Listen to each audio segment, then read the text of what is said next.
I'm Mike Fugazi. I play harmonica, and you probably play harmonica too if you stumbled upon this video. And I am going to talk a little bit about a video that I posted covering the song Hook by Blues Traveler. I'm just going to give some more context to it because it was met with some like mixed opinions and attitudes and beliefs and whatever by other harmonica players. And I think context is important. So I'm going to go through that story, not to rebuke anyone, but just to give people more background about who I am and why I posted the video and why I shared it out the way that I did. But before we get into that, thank you to Jason Ricci. His Free Friday video was about the topic of too many notes. And it referenced my video, and he referenced me in that, and so this is kind of like my inspiration to do that because Jason's always been an inspiration.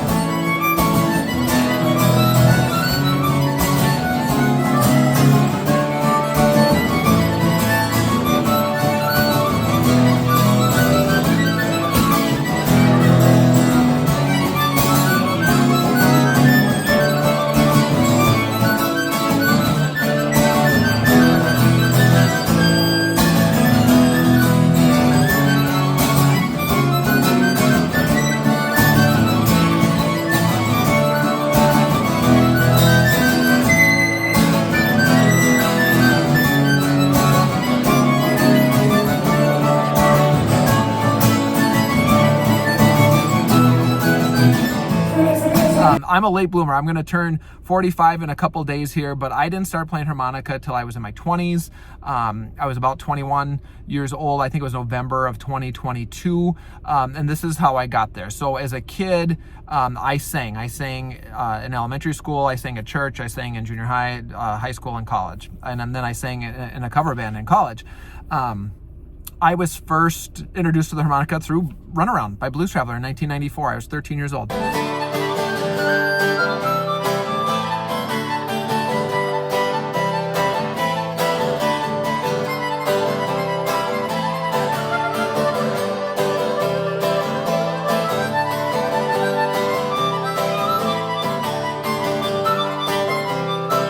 I remember tricking my brother into going halvesies on buying the CD, riding the city bus to the store, buying the CD, and I don't think he ever listened to it. I just took it over. I just didn't have money to buy it by myself, and I've been obsessed with Blues Traveler ever since. John Popper is the number one reason why I ever bought and learned to play harmonica. So flash forward to my senior year of college, got done with my senior year of football, was singing in a cover band. Everyone could play guitar, bass, and drums. I couldn't do any of those things. All I did was sing. I ended up just standing on stage a lot of the time. And all those guys knew that I loved harmonica music. I was really into harmonica music, was starting to get into blues music, Sugar Blue specifically, and Jason Ricci.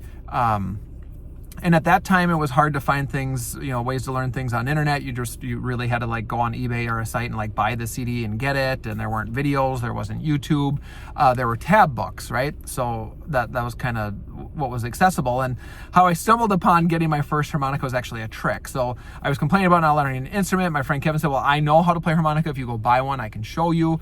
I was overwhelmed. I wanted to play like John Popper and like no one can do that.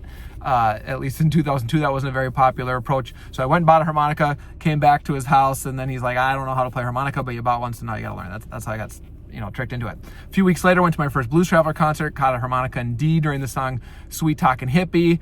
I've got a set list, got a pick. It was awesome. It was like the best night ever. I was like, I'm gonna learn. And the whole way home, I told my buddy, like, I'm gonna learn. So I started to try to figure it out. And like I said, I was kind of like taking tab books and not even knowing the song pretty well and just trying to figure things out, buying stuff off of eBay, like the tab book to 4, the Sugar Blues, all stuff that was not good for beginners, right? Eventually I left town. I got a real job, and had that as a hobby, got playing into blues rock bands, got a fair amount of notoriety, endorsement deals, getting to play and teach at harmonica workshops and conventions like SPA, was starting to make a name for myself. The awesome blues rock band I was in released a couple CDs and then promptly disbanded.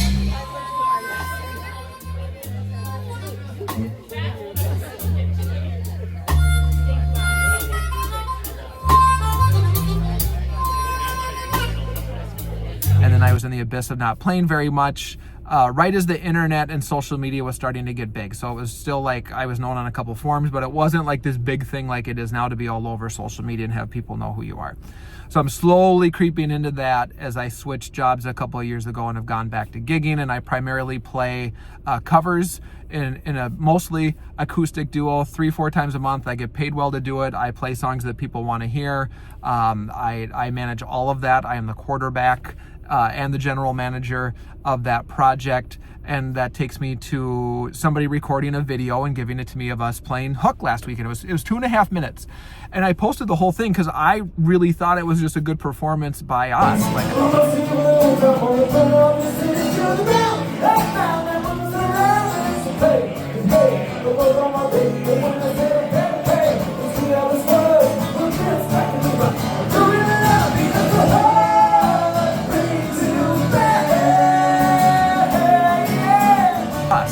I like that it started with the vocal. She got the clip of me playing harmonica, and she got the vocal bridge, which is really, really hard. I thought that was a cool thing for people to hear from us. And then our harmonies at the end. I thought it was a really good, high energy, authentic performance, and that harmonica solo was just a part of it. No one watched it. I posted it in like the 16:9 aspect, the whole 2.5 minutes she recorded for us. And like people weren't checking it out. So I cut it down to a reel, and that reel was part of the solo, but then it went to the vocal part with the tag of like, hey, it's not the harmonica part that's hard, it's the vocal part coming out and finishing the song. It's really, really hard to do. And it wasn't even to like brag about being a harmonica player. It was just like, I thought it was a good clip that showed a good performance by our duo and had some good vocals, and I wanted to get people to stick around to hear the vocal part. I couldn't help that the one clip we got from somebody in the audience was of the song Hook. I didn't choose that. And that got a couple of views, whatever. And then I thought for my harmonica brethren, it would be fun to post the solo. After I got a couple troll comments about like, oh, like overplaying the solo, or, too many notes, or too fast, or, whatever. And I thought it'd be funny to post the solo with those comments to other harmonica players, because I thought they'd kind of get the intent, right? Like, it's a Blues Traveler song. Like, what do you expect? And that's kind of, I had a black cat because a Blues Traveler underneath kind of do the shrug. Like, it's a Blues Traveler song. Of course I played it like Blues Traveler, like, of course there's going to be a bunch of notes and the top end of the octave or whatever. And I just thought other harmonica players would get a kick out of that, and maybe a few people would comment or whatever. I didn't know it was going to be polarizing. I mean, I'm not surprised, but I guess, some people are like, oh, this is an awesome solo. And then other people are like, this, I don't like music like this. And it's like, well, then why are you even like listening and commenting? Whatever. Say whatever you want. And so I tried to like, those threads get too out of control for me to like follow the conversation. So that brings me to this point of the video. And this isn't a rebuttal to those comments. I'm just going to give more context because I think maybe it could be valuable to some other people who want to be gigging harmonica players. And it'll help people maybe understand like who I am. So again, I'm not going to argue like, no, you should love it, I'm awesome. That's not what I'm saying at all. So here's the deal. I'm the quarterback and the general manager of this whole project, right? So I'm playing up to 3 sets a night, about an hour each, about 11 songs. And we're trying to get people to show up, enjoy the songs, buy food and drinks so that we can get paid so we can repeat that cycle, right? So I know it's a business first, and then it's a passion second to some extent, right? There's a compromise there. So we very intentionally cover songs that we think people are going to enjoy in different ways, and we pace the night differently. Like, we kind of start with our artsy stuff, we kind of build up to some fun stuff, and then we're hoping that people stick around and we get to do some like bar rock kind of stuff at the end. And if not, we go back to more of like whatever mood we're in. We improvise a lot of it. We make our own arrangements of these covers. Sometimes we use backing tracks. We rarely play things the same way twice.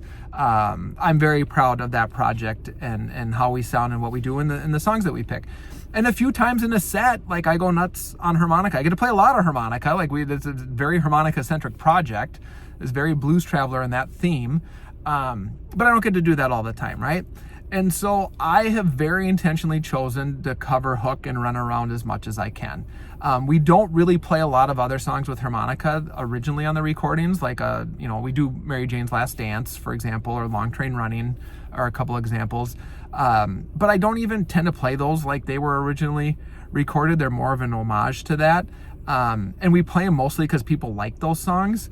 I add harmonica to other songs that maybe don't typically have harmonica, and I very intentionally do that, knowing it's a great way to expose people to the versatility of the instrument. As long as I know how to love, I know I'll stay alive. I've got all my life to live, I've got all my love to give. I will survive, I will survive.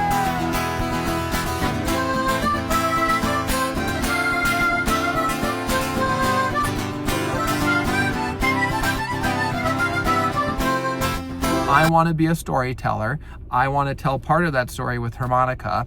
I want people to hear many great stories on harmonica throughout the course of the night. I want the whole night to be, a season of a TV show. Jason, in his Free Friday video, referenced my video and me, and one of his analogies to how approaching songs is like they're like geography. He was like, sometimes you want to sound like New York, sometimes you want to sound like Wyoming. I think of movies or TV shows. Pro wrestling actually is frequently in my mind about the storytelling and the pacing. I want, it's just like Monday Night Raw. That's 3 hours. We have a 3-hour show. We're trying to emulate telling that story, giving a little bit of everyone everything, but always telling a good story. And I believe that I owe it to myself to be authentic with the harmonica. I sing. Singing brings me great joy. I get to pick the songs we perform. I like the songs that we get to sing, but I'm thinking the whole time as I'm singing or we're going between songs, what's the next best move? How do we engage the crowd? How do we make this a good experience, right? I'm running a show in those moments. When I pick up a harmonica and I play harmonica, I give myself permission to go into the zone, find that space, and have my religious experience. That is a sacred moment for me in any song when I pick up the harmonica.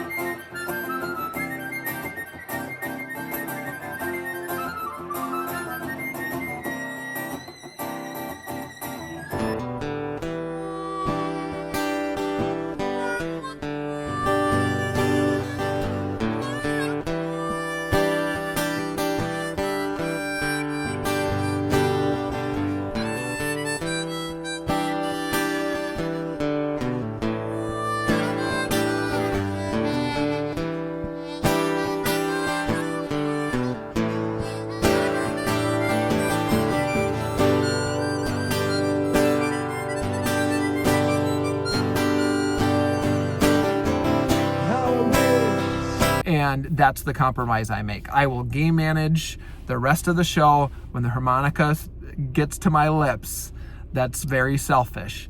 And part of that storytelling throughout the course of the night is I want to pay homage to the people that inspired me and helped me get to that point. So I'm actually going to name those people and talk about some of the ways that I do that. So obviously, early on, John Popper was a huge influence. So I try to play Hook and Run Around as an homage to John Popper. I try to take from live clips and steal riffs and how he sings it vocally even, and incorporate those into the songs. And those are my thank yous to John Popper, who I've gotten to meet. I've actually sat in with Blues Traveler.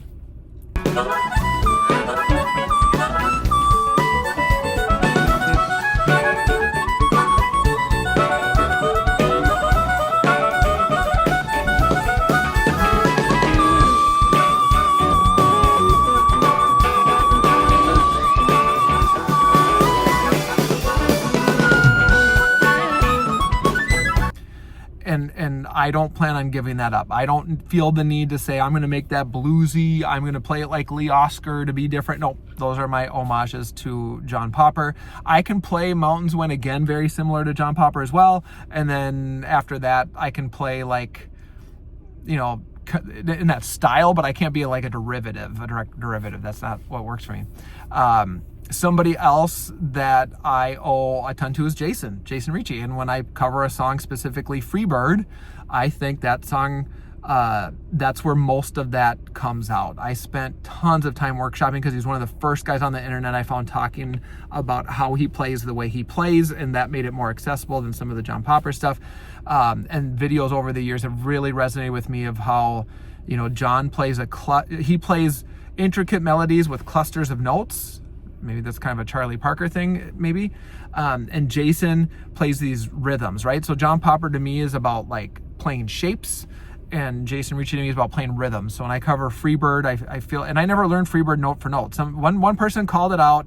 They were drunk. We played it. I nailed the solo. We had a video of it. It got 20,000 views on Facebook, and so we just kept it in the set list. It's just improvised every time.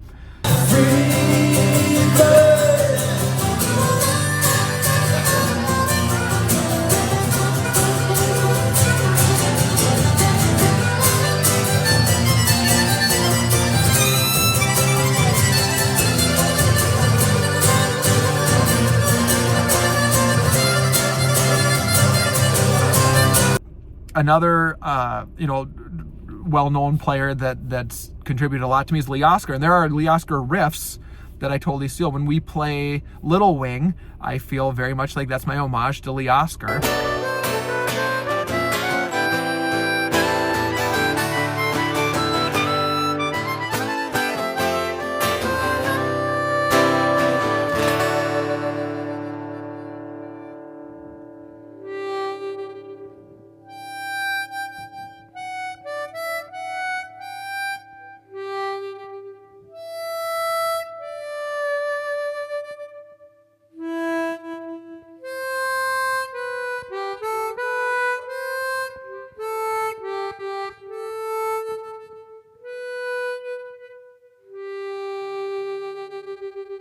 Go into Voodoo Child usually after that, and I feel like that's my segue, like Little Wing, and then I usually quote Somewhere Over the Rainbow at the end, and then we go into Voodoo Child, and I feel like that's kind of like my Lee Oscar homage, like that whole part of this has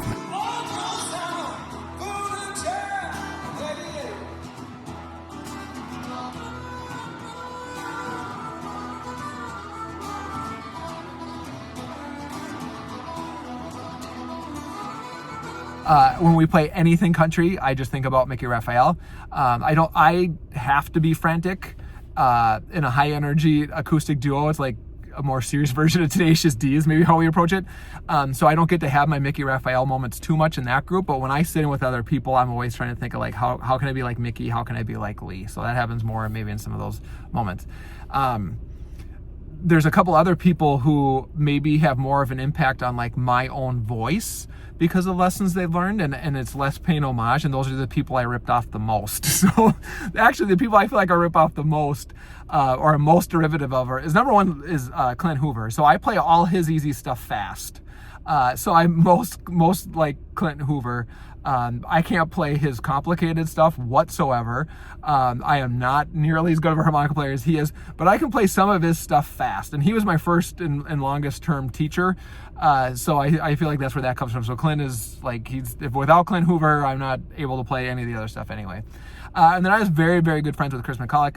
And whereas I don't feel like I steal like a lot of his riffs, I think his approach to playing and phrasing and vibrato and some of those things are very much there. Now he played a little jazzier than I do, and he had a project that was much more melody driven than what I get to do. But I think like the mindset is there, and I think he's an unconscious part of everything I do. So just to wrap up here, people can take a 40-second clip and think whatever they want about it, but throughout the course of the night, I view my job as a performer, like the give and take, as I get to be a storyteller and an entertainer to people, and in return, I get to have my very selfish, like I as close as I get to God, other than my kids, experiences on stage. And the difference there is when my kids do awesome stuff and I get to have those moments, that's something that they did.